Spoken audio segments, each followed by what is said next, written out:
welcome to another episode of Did You Know? We love to talk about exciting subjects in science, medicine, robotics, astronomy, futuristic ideas, music, or anything interesting in the news. So let's get into it. Did you know in the news? New minerals discovered in massive meteorite may reveal clues to asteroid formations.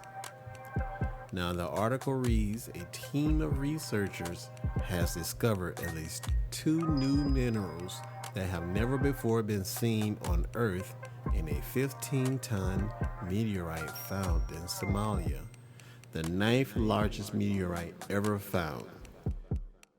Chris Hurd, a professor in the Department of Earth and Atmospheric Sciences and curator of the University of Alberta's Meteorite Collection, stated that whenever you find a new mineral, it means that the actual geological conditions, the chemistry of the rock, was different than what's been found before.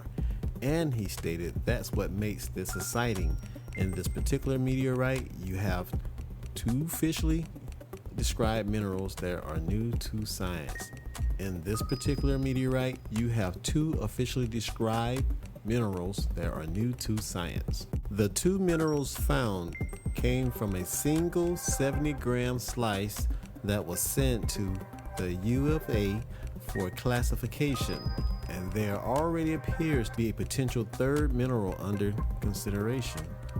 If researchers were to obtain more samples from the massive meteorite, there's a chance there's even more might be found, Chris Hurd stated.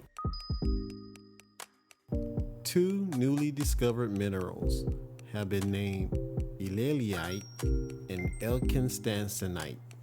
The first received its name from the meteorite itself, dubbed as El Ali meteorite because it was found near the town El Ali in the Haran region of Somalia. I apologize if I pronounced that wrong.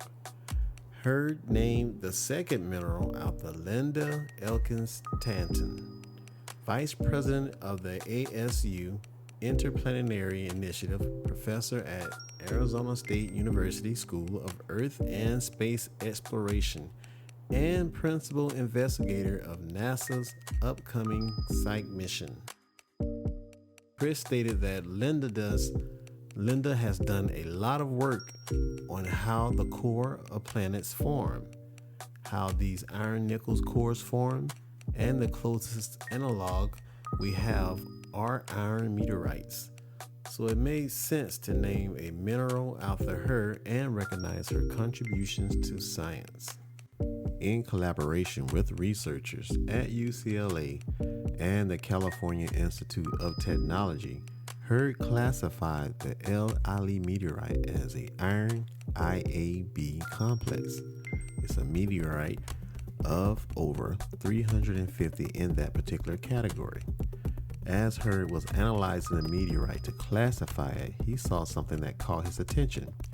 He brought in the expertise of Andrew Locott, head of the U of A's Electron Microprobe Laboratory, who has been involved in other new mineral descriptions, including hemonite, if I say that correctly. Hurd stated that the first day he did some analysis, and he stated, you got at least two new minerals in there. Hurd stated that that was phenomenal. Most of the time it takes a lot more work than that to say there's a new mineral.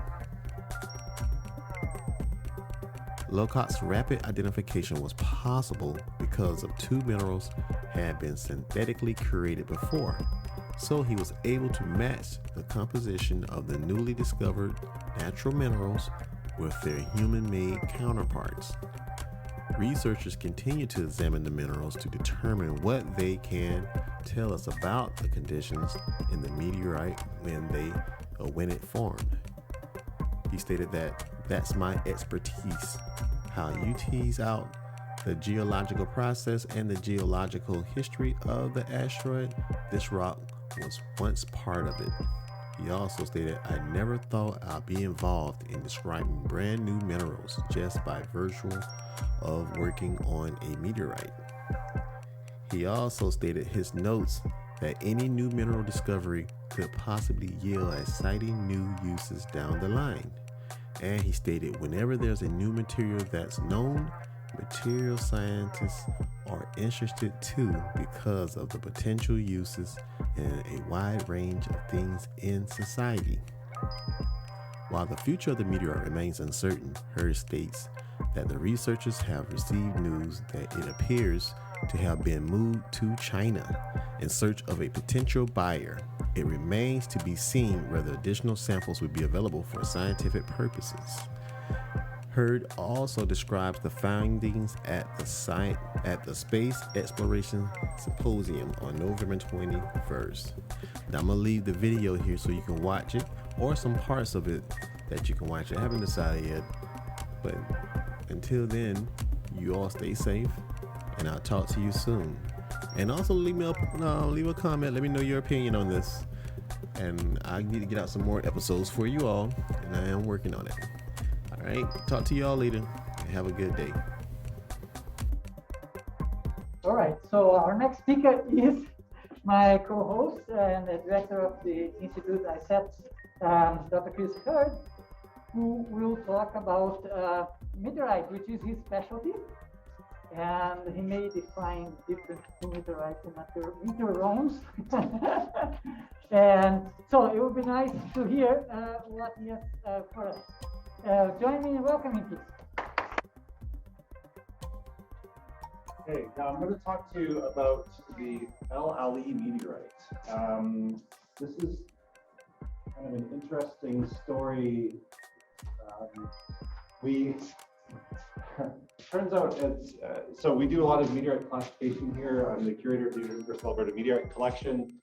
We grow the collection through classification, and this is I would say, a unique example of that process, because not only did we classify a new meteorite from an interesting part of the world, we also end up with at least 2 new minerals in the meteorite. Special thanks to a number of people here that I've listed because there was a lot that went into this particular study. Okay, iron meteorites and their classification. These are iron meteorites specifically are rocks from space composed of iron nickel alloy with some accessory minerals. And I'll talk about some of those minerals.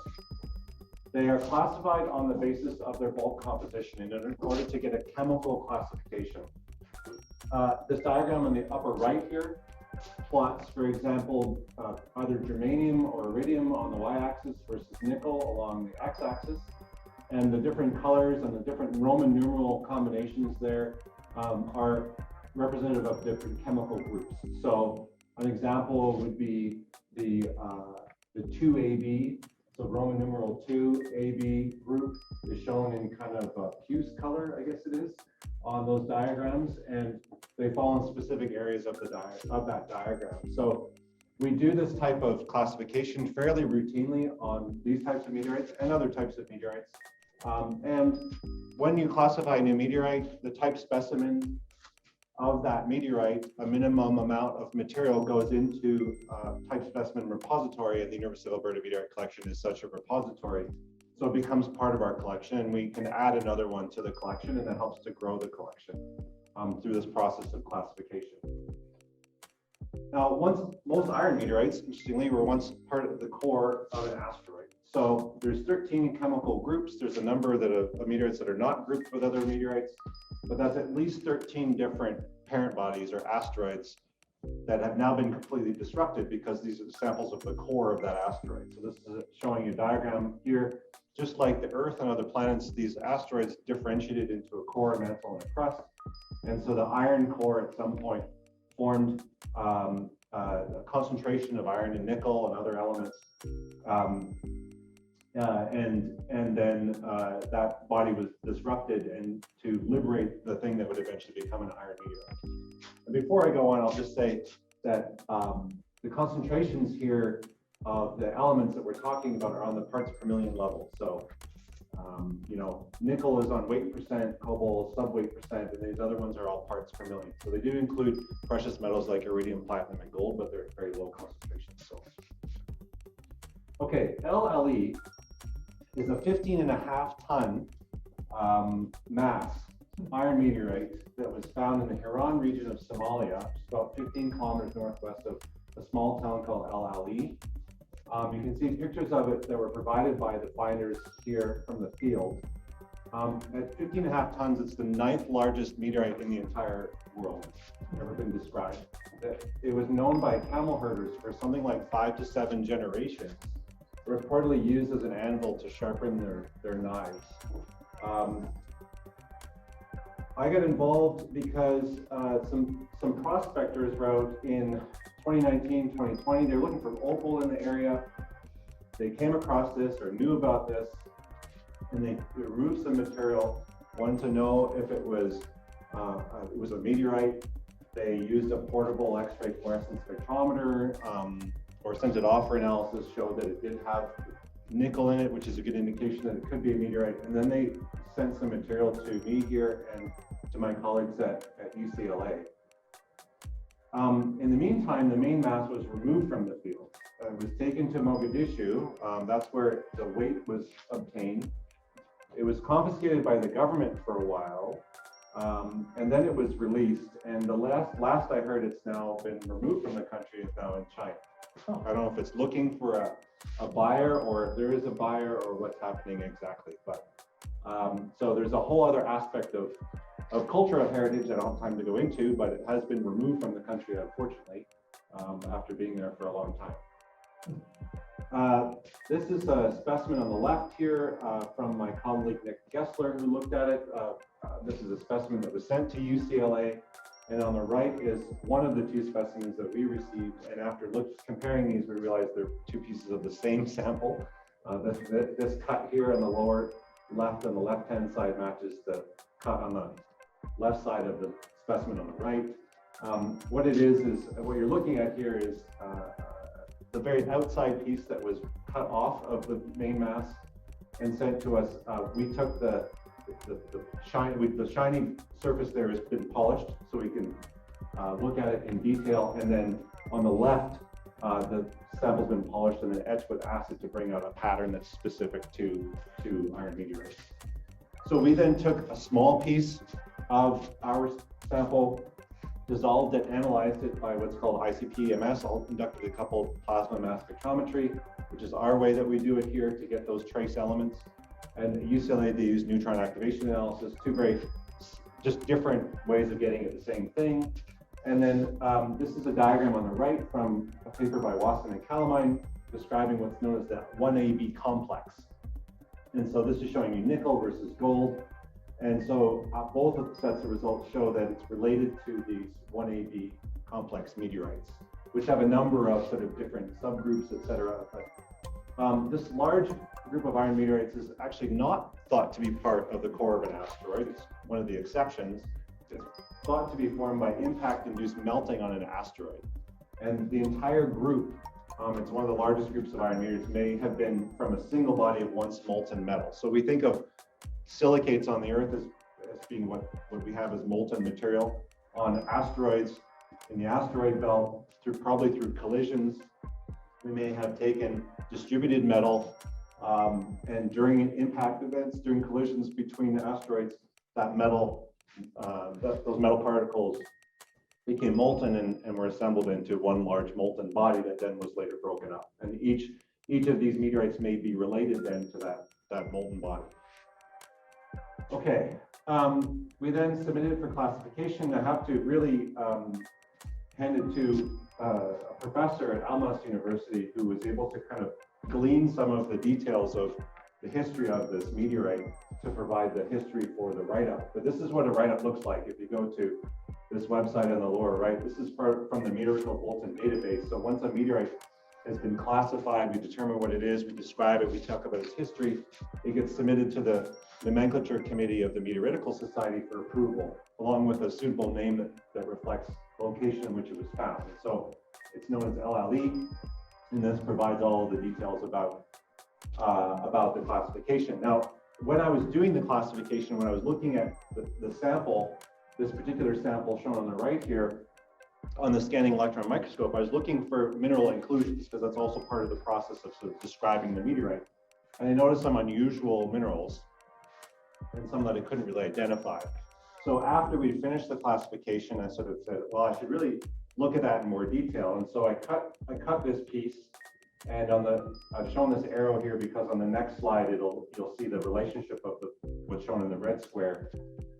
We mounted that piece in epoxy and polished it again. And so what you can kind of see is if we go back here, there's sort of an upside down U-shaped line of inclusions here. And then on this slide, it's a right side up sort of U-shaped line of inclusions. And if we zoom in on the red box here, now looking in backscatter electron imagery, like Radhika mentioned in her talk, this is using electrons to look at it. We can see that these sort of rounded inclusions here, and it's inside these inclusions that we were able to get an idea of what the minerals are in this meteorite. And so I'm zoomed in even more. There's a 100 micron scale bar there. These two other red boxes. If we look at these inclusions, they have quite an interesting texture. They have included in them, so the bright all in here is just the iron nickel metal that the meteorite is mostly made of. And then what I've listed here, pointed to, is troilite, which is iron sulfide. And then in the middle there, in the darker, is troilite plus a mineral known as a phosphate mineral. So you can see the PO4 there in the mineral formula. That means it's a phosphate mineral. Graftonite or sarcopside, those are polymorphs of the same mineral. So there's the iron manganese phosphate mineral that's not uncommon in these types of meteorites. And then there's another one that's Fe9PO12. I have to hand it to Andrew Lowcock, who is doing the electron microprobe analyses and recognized these as potentially being a new mineral that hadn't been described before. Then if we look in this other inclusion nearby, we have another mineral, Fe4PO42O. And so again, thanks to careful analysis with electron microprobe, what you can do, and this is what Andrew Lowcock did, is he recognized that based on the proportion of the different elements that you measure carefully with the electron microprobe, and you look at the stoichiometry of that, you could infer that these were actually consistent with a particular mineral. Now, I'll show you a couple other examples because it's a phenomenal texture in some of these areas. So in these areas 3 and 4 here, we have this type of texture, which is really wild. So it's another inclusion, it's larger. And again, the bright area here is the iron nickel host. And then we have a whole host of minerals. So we have trilite and wustite there in the upper.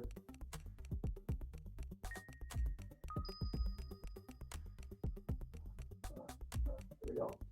We have trilite and wustite there in this sort of strange sort of polka dot texture.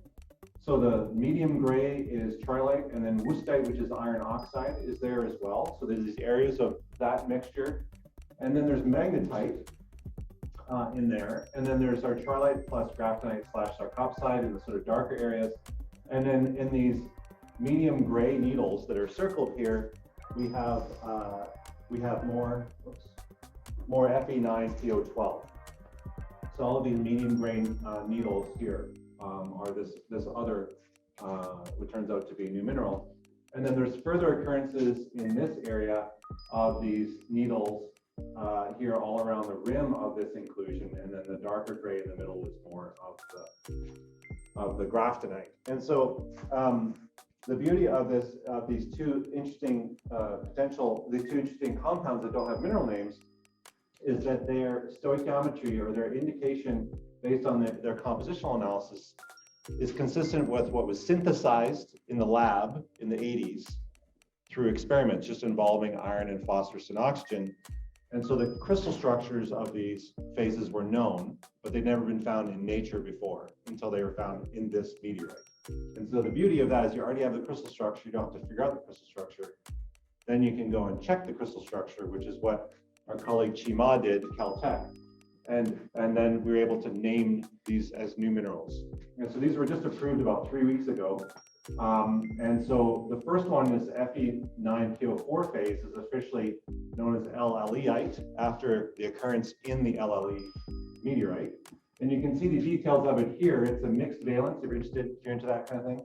Iron 2 plus, iron 3 plus, PO408 is the detail. And there's the crystal structure. Like I said, it's named after its occurrence in the LLA meteorite. And then the other one is FB4PO420, we've named Elkins tantanite. And this is named after Lindy Elkins Tanton, who's a planetary scientist and professor at Arizona State and the PI of the Psyche mission. And it honors Lindy's influence on the field of planetary core formation. She actually gave a talk, so not a great photo, but she gave a talk on the NASA Psyche mission to the symposium 3 years ago. So a nice little sort of synchronicity there in this talk versus 3 years ago. So it's super exciting to be able to describe a new meteorite, even more exciting to be able to describe 2 new minerals. A third potential mineral has actually been discovered by and submitted to the commission. The commission on besides this is the Commission on New Minerals and External Classification of the International Mineralogical Association. So there's another new mineral that's been identified under consideration, and we're writing up these new minerals, their occurrences, and the implications for what's happened and how this meteorite actually formed is underway. And we're also trying to work with colleagues to, first of all, find out where the meteorite is, what other material has maybe been removed, and obtain more material for public collections and enable more science. Because the sum total of material here in UCLA is less than 100 grams from a 15.5-ton meteorite. So hopefully we'll get some more. There are some slices from a kilogram mass that was taken off early on. You can see them here. These have been sliced and polished and etched. So there's lots more. There is more material out there. It just needs to get in the hands of scientists so that they can find some other new minerals. So I'm going to leave it there and I'm happy to take questions. All right, questions?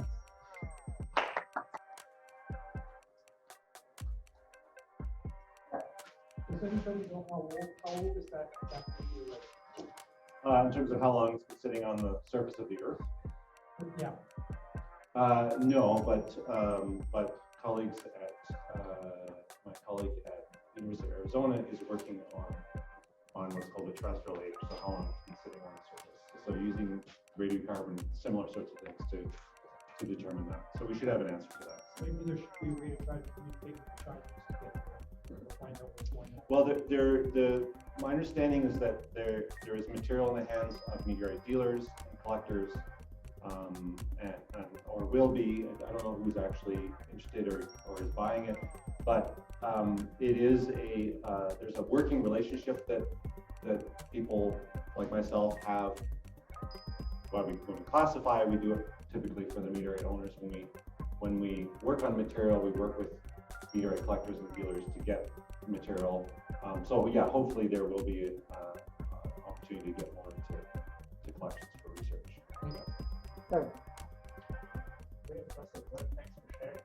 I was wondering how, worldwide, what's the rate of discovery of new structures like this, given the fact that you're always working with fresh materials.